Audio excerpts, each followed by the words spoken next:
Hi friends, यहाँ पे हम आज टॉपिक कवर करेंगे पटना कलम पेंटिंग।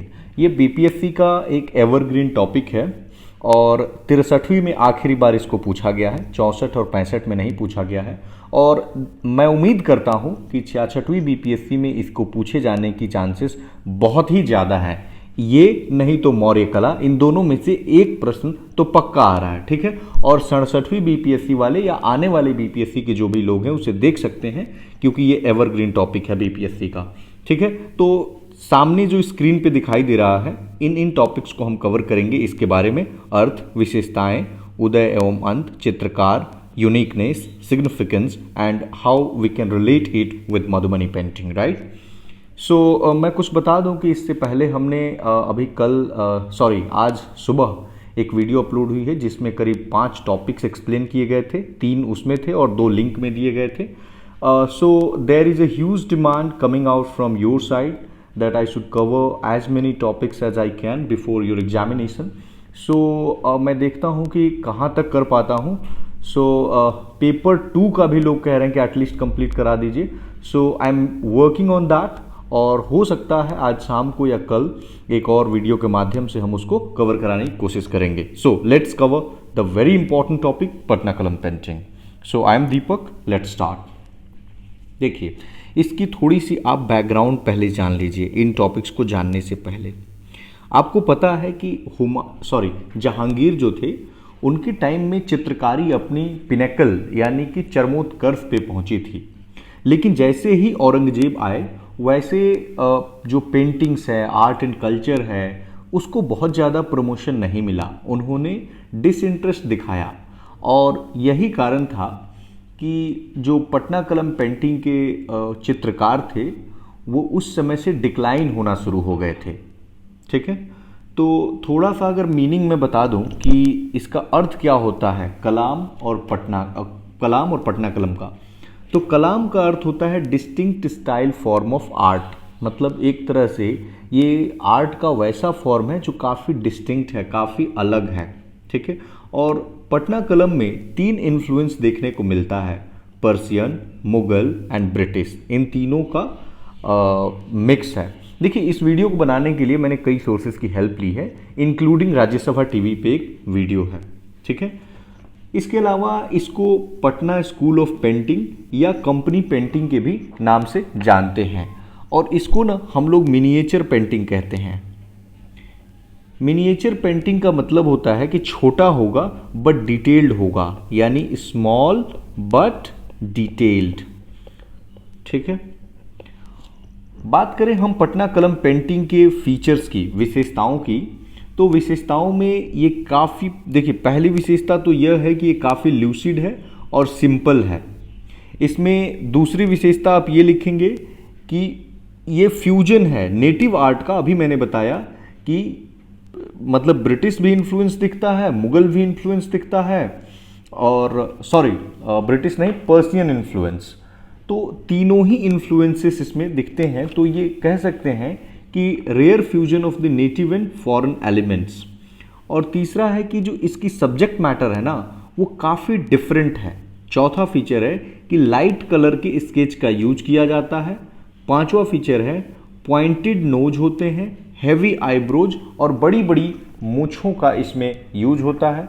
छठा है कि जो इसकी ब्रश यूज करते हैं ना तो उस ब्रश को एनिमल के फर से, जानवर का जो फर होता है उससे बनाया जाता है।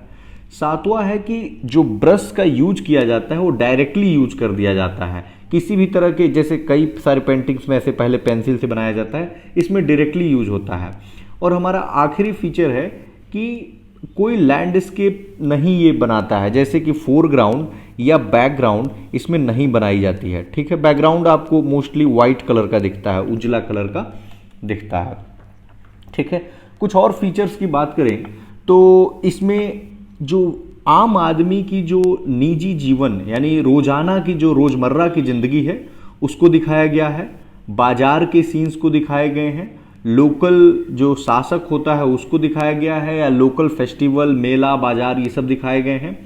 और जो कलर्स यूज होते हैं, रंग, वो इंडिजिनस कलर्स होते हैं, यानी कि वो कलर कहीं विदेशों से नहीं मंगाए गए होते हैं, बल्कि हमारे अपने प्लांट्स, प्लांट्स के बाग से या फिर मेटल से या फूल से, उनसे बनाए जाते हैं।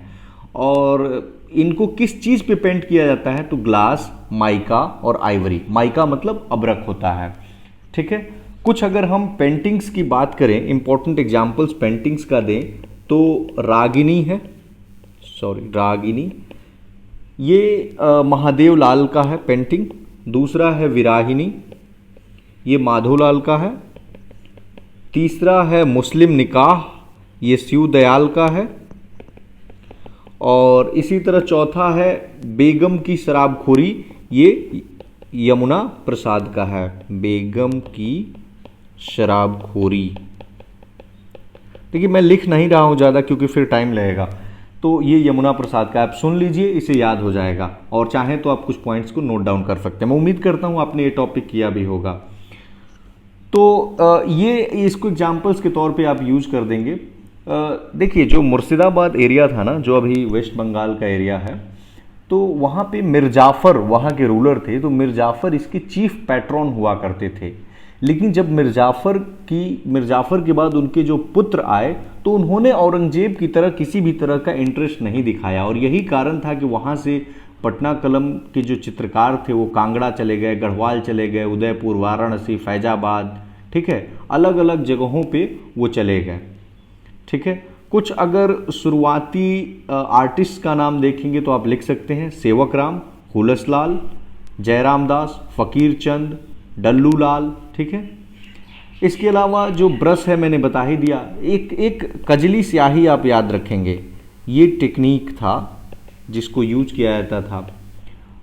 उन्होंने जो अपना ब्रश बनाने के लिए जिस टेक्निक को यूज करते थे उसको कजली स्याही कहा जाता था। अगर हम बात करें कि रंग कहाँ से आता था और किस कलर का होता था, तो इनके रंग मोस्टली किससे निकालते थे? मिनरल्स से, ठीक है। और नेचुरल जो मीडियम्स होते हैं, जैसे कि मान लीजिए कि ट्रीज वगैरह हो गए, इनके बाग से निकालते थे। ये किस कलर का यूज करते थे?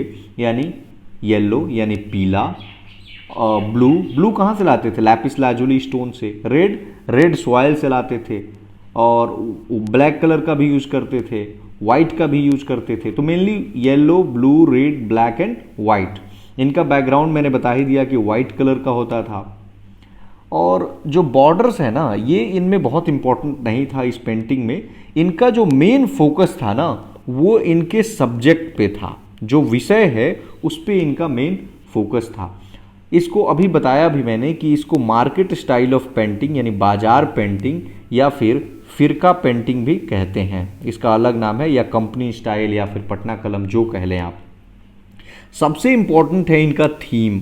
इनकी जो थीम थी ना, वो कॉमन, आम आदमी थे, कॉमन लाइफ के बारे में ये जिक्र करते थे। जैसे कि एक बार्बर है यानी नाई है और वो किसी की दाढ़ी बना रहा है, इस तरह के सीन्स। फेस्टिवल हो गए, कपड़ों का, फ्लोराज एंड फौना है, इस तरह की चीज़ों के लिए।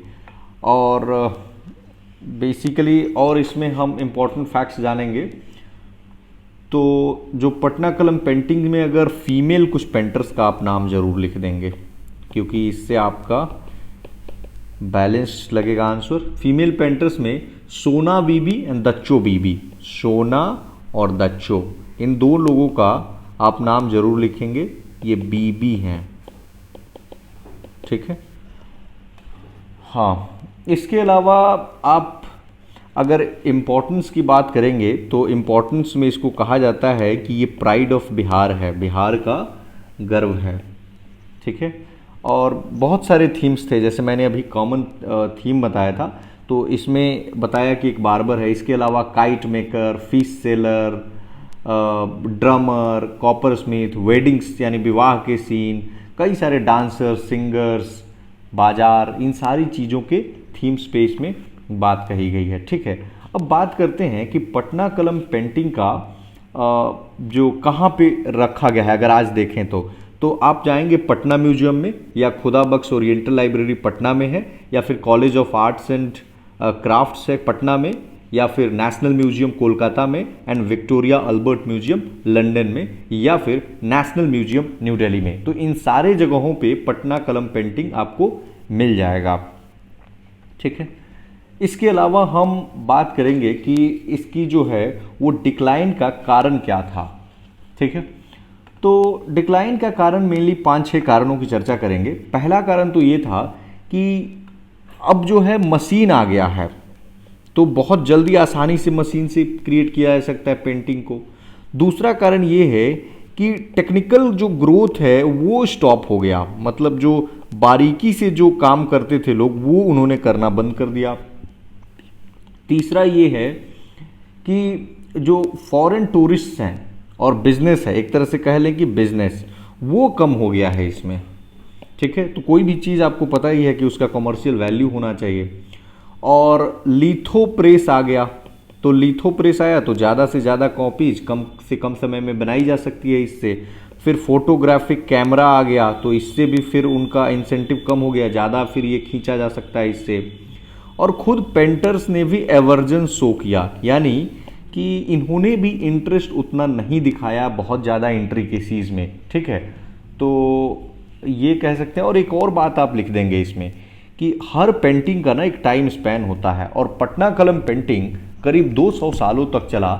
ये अपने आप में कम बात नहीं है, ये बहुत बड़ी बात है। ये कंक्लूजन में लाइन लिखेंगे और कुछ सुझाव भी देंगे कि जो कंटेम्पररी आर्टिस्ट हैं उनको, जो आज के समय के, उनको क्या करना चाहिए कि पटना कलम पेंटिंग से कुछ एलिमेंट्स को ड्रॉ करना चाहिए और अपने वर्क में उसे यूज करना चाहिए। और उनको प्राउडली इस चीज़ को डिक्लेयर भी करना चाहिए कि हाँ, हमने पटना कलम पेंटिंग से इस चीज़ को लिया है। तो उनकी भी पेंटिंग इनरिच होगी और इसके साथ साथ जो पटना कलम है उसको भी एक जगह मिलेगा। ठीक है, तो मुझे लगता है कि हमने ऑलमोस्ट सारी चीज़ों पे बात कर ली है।